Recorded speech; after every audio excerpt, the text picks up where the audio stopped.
All right, welcome back. Welcome back, my dear friends. Good Sunday morning. I hope everyone has a Shavua Tov, an excellent, fabulous, fantastic week. This week, we're going to learn Siman Chof Daled, the 24th chapter in the Kitzur Shulchan Aruch, and we're going to learn the laws of an invalid Torah scroll. So last week, we talked about all the laws regarding the reading from the Sefer Torah, from the Torah scroll. But now, what happens if a Torah scroll is invalid? So, number one, if an absolute error is found in a Torah scroll, it is invalidated, put aside, and another Torah scroll is used. So, what is an invalidation, an absolute invalidation? It's page 270 in the Art Scroll Kitzur Shulchan Aruch, page 270, and you're welcome to follow along. We have a summary that I've written out that you can enjoy. For those of you who are online, you can look at any of the previous episodes. Click on that fabulous link and download chapter 24. Okay. An absolute invalidation includes the following: an extra letter, so just a random extra letter that was added to the scroll, a missing letter, a switched letter. Now, there are two different types of switched letters. A switched letter that changes the reading, even if the meaning remains the same, or a switched letter that changes the reading. Okay, so it changes the reading or changes the meaning of the word. Either of those invalidate, they're considered an absolute invalidation. A missing essential letter of a word, like a missing yud in the word tira, right? Al tira Avraham, so the yud is an essential letter. So if it's missing that yud, it would be also invalid. A letter was split in two, or two letters so close together that they look like one letter. So if one word was split into two, so it's, let's say, Vayomer, and it's the Vav Yud, and then a space, and then Aleph Mem Reish. So it's really one word, but it has a space between them. Or if there are two letters that are so close together, it looks like one letter, right? And it looks like one letter to a child. What does that mean? It looks like one letter to a child. We will see shortly in which situations we call a child to look at the Torah and discern what letter is this. Because we know the context, so we know what letter it should be.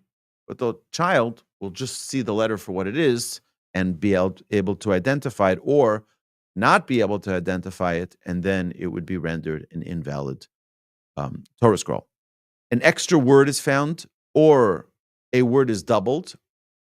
So there's just a random word that's added in, or if it's a word that's written twice. A closed portion was open, or an open portion was closed. And we know what that means. Every portion has a certain amount of letters before the next portion begins. Some portions have a new line. Some portions have no break at all. It's just like an extra letter space, and it continues, like between the portion of Miketz, Vayigash, and Vayichi. Between those two portions, there's no separation. Just a word that moves on like another word. But where it's supposed to be open, it's closed, or where it's supposed to be closed, it's open. That's also invalidating.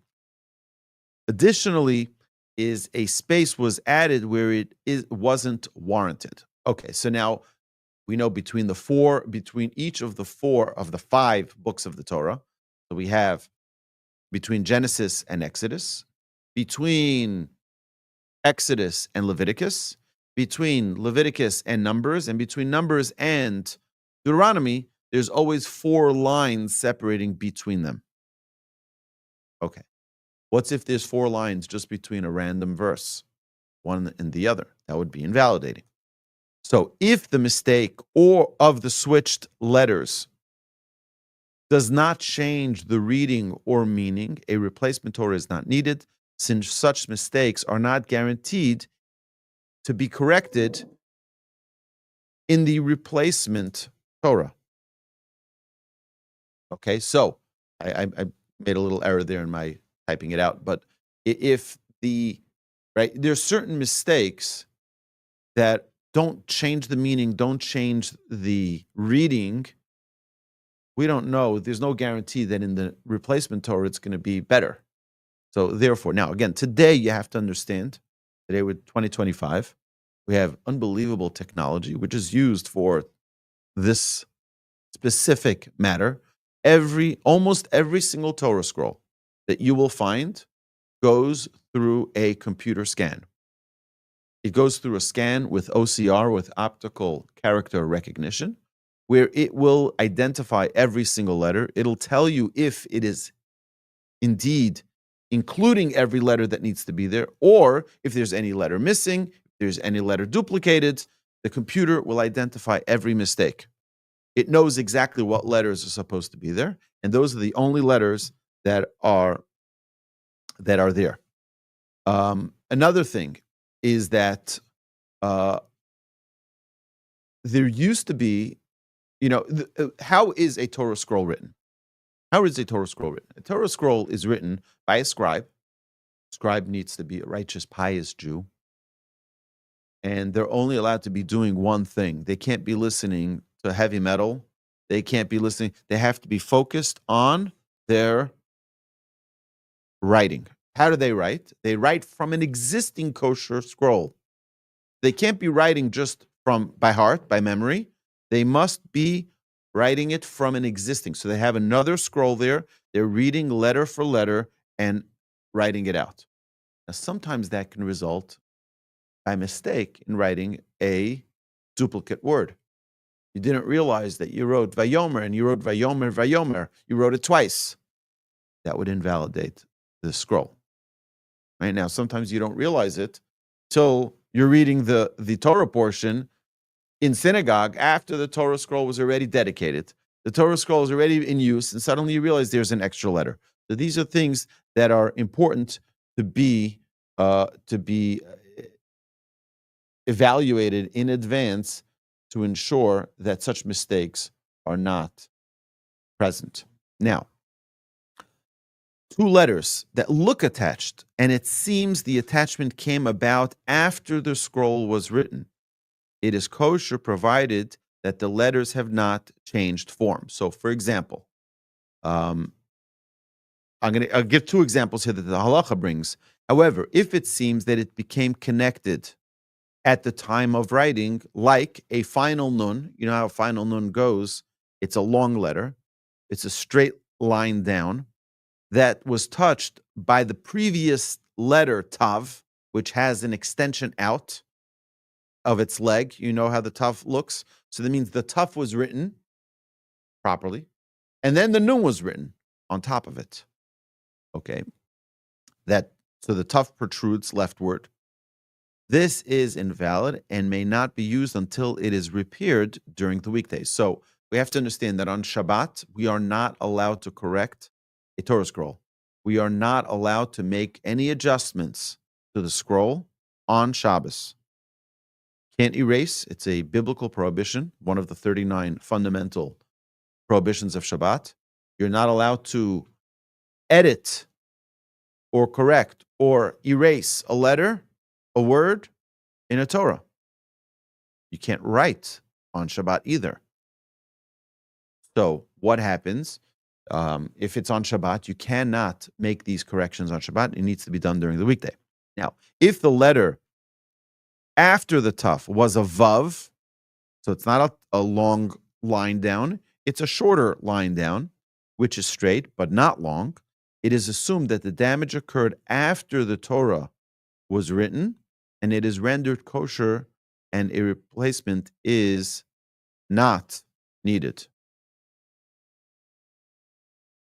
Okay, so let me explain what that means. So how can that happen later?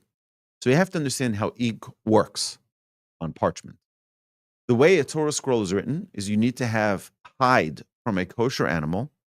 It's a thick parchment. On it, you write with an ink and quill.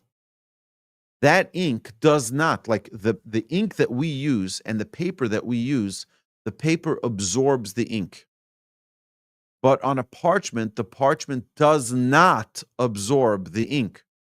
The ink sits on top of the parchment. It dries onto the parchment. Therefore, for example, our sages teach us that one should never leave tefillin or a Torah in a place that's extremely hot or extremely cold. And the cold does more damage to the ink on parchment than the heat does. The heat can make it run. It can make the ink run. But the cold can pop off the letter. It can flake right off of the parchment. It gets cold, the ink, and pops right off. Therefore, it is very, very important that if someone has tefillin, they should never keep it in their car. Not when it's hot, not when it's cold. Because the cold weather can have the letter pop off the parchment. It's very dangerous halachically. It's very spiritually dangerous for this object, for this tefillin or Torah. Okay, so now, how can the mistake happen after the fact, after it was written? It can happen because, let's say, the Torah scroll was left in a car by mistake. And now it gets really hot. It's Houston weather. It's 130 degrees in the car. And now the letter could run a little bit from the ink and it attaches to another letter. That's something which is concerning. Now, if the mistake happened after the fact, then it is rendered kosher and a replacement is not needed. A letter that lost its form from writing or from use is invalid. So if it does not have its form anymore, either it wasn't written properly or it was used so much that it lost its form, it became rounded, it doesn't have its proper form, it is invalid. For example, if you have the difference between the letter Dalid and the letter Resh, right? So they're identical letters, but the Dalid has a little indentation sticking out on the top right of it. So what's if it got rounded? It got worn out, been used for 100 years, right? And Torah scrolls are used for decades. A good Torah scroll could be used for decades. And we'll see soon, I'll share with you an example of a Torah scroll that just got worn out and is not valid anymore. There's something also very interesting. I've had many people bring me tefillin to get checked. We have a local scribe in town, and I brought him dozens of tefillin. I brought him Torah scrolls. I brought him many different things that were being evaluated for whether or not they're kosher. So one individual brought me a pair of tefillin, and he says, "These are tefillin from my grandfather." Okay, I got it checked out. It was not kosher. And this grandchild was unwilling to accept the fact that his grandfather's tefillin were not kosher because he thought that they were never kosher. That's not true. Tefillin don't last forever. It's ink that is sitting dried on parchment, and after 20, 30, 50, 100 years, it can flake off, or it can evaporate almost, and then you have just an impression on the scroll, which looks almost reddish. It's not black anymore. I had a Torah scroll that was brought to me from a pre-Holocaust Torah scroll from Europe, and I brought it to the sofer, and he said, "Look, it definitely was once a kosher scroll, but after so many years of travel, of use, it's no longer kosher." He says you can fill in all the letters and make it kosher, but it's cheaper to write a brand new scroll than to repair the old one, because it's just going to be so difficult to trace every letter and to ensure that every letter is properly written after the fact. So these are things that are things to take into consideration with a Torah scroll and with tefillin. When a pair of tefillin is not kosher, it does not mean that the tefillin were never kosher. It means that at this moment, it's not rendered as kosher. Okay. If the parchment was punctured in or around the area of a letter, so for example, let's say there's a hey, letter hey, which has a space in the middle. In the middle of that hey, there was a puncture of the parchment. Now, an older scroll may not have had such high quality parchment hide like we do today. Today, they're well processed, right? That means they're hides that are taken. They're probably put through machines to flatten them, to make sure that they're of perfect condition to be used for a Torah scroll or for a tefillin or for a mezuzah or for any other use like a Megillah. The Megillah is written on a parchment. So what's if it was a poor quality parchment or a parchment that was used for many, many years and eventually it gets a little hole in it. It gets a little puncture in it. Now, what's if it's in the middle of or in the area of a letter? If the complete letter stands fully, it isn't invalid. If the ink flakes off a letter and it is no longer black, it is not valid. Okay, I remember I told you that Torah scroll that I brought to the sofer. It was the letters were there. You could read the entire Torah, but it wasn't black anymore. It was more of like a reddish tint to it, like a maroonish look to it, because the actual ink had evaporated already, and it was just the remnants of what was the ink that was probably written 150 years ago. So it was once a Torah scroll that was valid, but today it is no longer valid.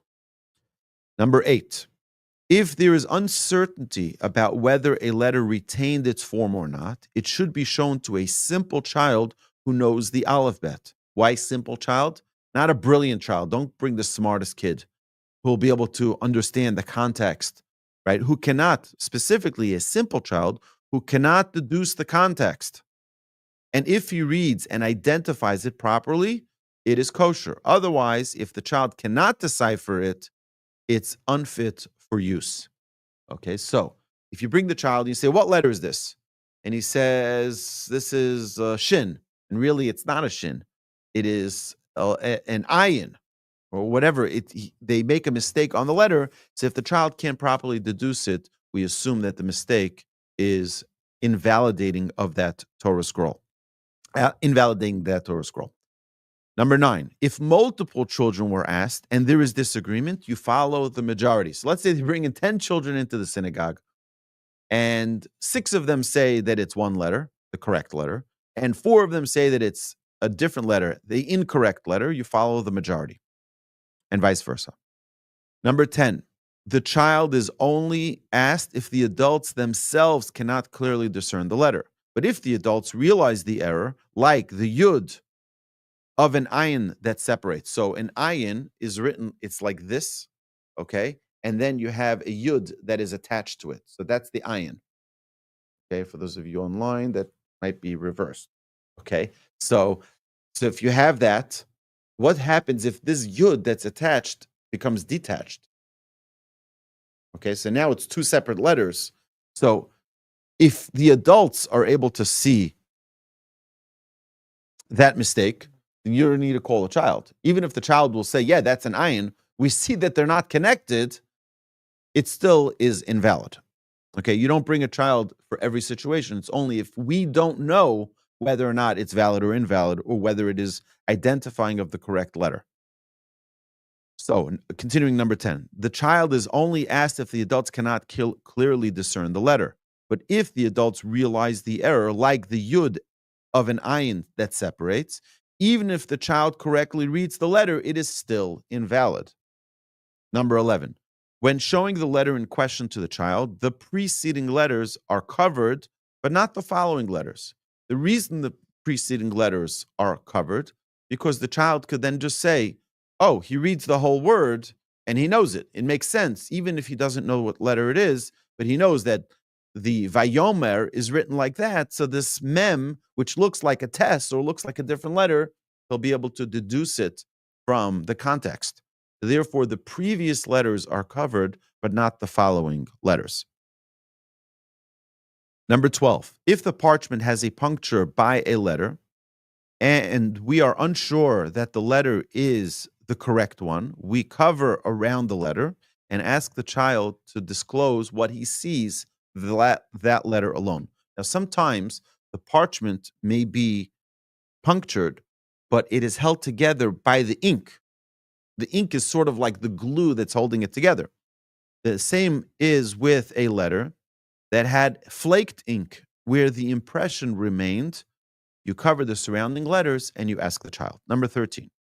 When an invalidation is found between aliyahs, so let's say that invalidation is found, you're calling up the third person on a Rosh Chodesh, on a Tuesday Rosh Chodesh, or on Monday and Thursday, not on Shabbos. Okay. Oh, sorry. Even if it's on Shabbos. Sorry. Even if it's on Shabbos, it doesn't make a difference. It's between aliyahs. When the new scroll is brought out, you resume where you left off. So you were beginning of the third aliyah, you continue the third aliyah. And you make sure to call up the appropriate number of olim. So if you had Shabbos, where you call up 7 people minimum to the Torah, so you're already called up 3, you call up another 4. You resume where you left off and make sure to call up the appropriate number of olim, including those who were ole already to the invalid Torah. So on Shabbos, however, if you can call up 7 to the new scroll, it is preferred. So if you can call up the full circuit of 7 again, then you don't call up the people who were called up. I don't think you call them up again to the Torah. But if you can call up another 7, then you call up another 7. Number 14. If the invalidation was found mid-aliyah, so you're in the middle of reading, and now you found it, there are various opinions and rulings, and each locale should follow their custom. If no custom is known, the following should be observed, should be followed. Once the error is found, you stop reading immediately, replace the scroll with a different one, with a kosher one, and resume reading exactly where you left off, or from the beginning of the verse if it was found mid-verse. And ensure to read at least 3 verses in the new scroll. So imagine in the last verse that you were reading, you found the mistake. You go back to and read 3, a total of 3. The Ola then recites the final blessing, but does not recite the first blessing again.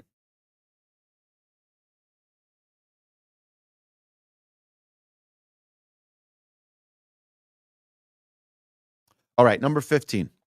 If no replacement scroll is available, then you continue reading, but no blessings are recited. Okay, there's no more scrolls. You're living in a neighborhood, in a community where there's no backup scroll. There's only one. What are you going to do now?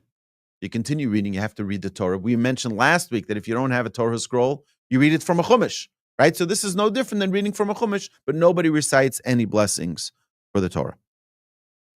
There are opinions that if a mistake was found in one chumash, like Bereshis, it would be permitted to read from a different chumash, like Exodus, from Shmos, in the same scroll. This opinion may be followed in a place where no second scroll is available. So imagine you found a mistake in the end of Genesis. You're allowed to read from that same Torah scroll for the book of Exodus. Okay, but this should only be used where there's no other Torah scroll available to be used. Number 17. For Shabbos Mincha Torah reading, the invalid scroll need not be brought out. You only have one Torah scroll. You don't need to bring it out, since this custom of reading by Mincha on Shabbos was only established for those who don't attend synagogue on Mondays and Thursdays and won't have the ability to read from the Torah during the weekdays of Monday and Thursday. But here, since they are there is no need to bring out that Torah scroll if it is invalid. Okay. Number 18. If the parchment is partially torn, if the majority of the seam, so the parchment is torn by the seam. So if the majority of the seam still holds, you may continue reading from it. If not, another Torah should be used. If none are available, if 5 stitches still remain intact, or if the tear is from another chumash, like from the Genesis part and you're reading in the Exodus part, then